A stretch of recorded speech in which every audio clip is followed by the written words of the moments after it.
Dad, I ask you to come to California with me. What do you want?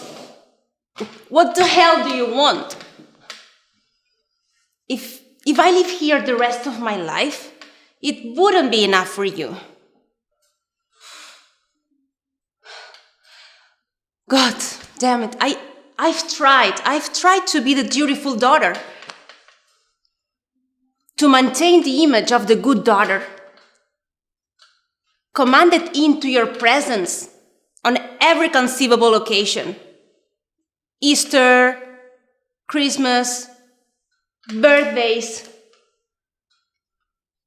Thanksgiving. Even that Thanksgiving when David was at the hospital. He was dying.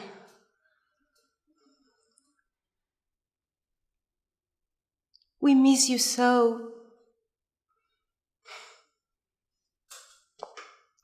Our day is nothing without you.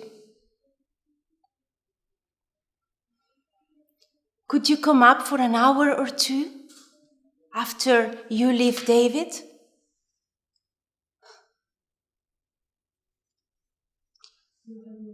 You had no regard what was really going on.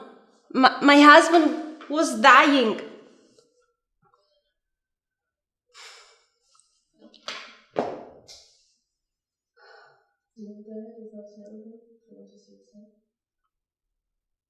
It's not terrible to want to see your daughter, to possess her entirely and completely.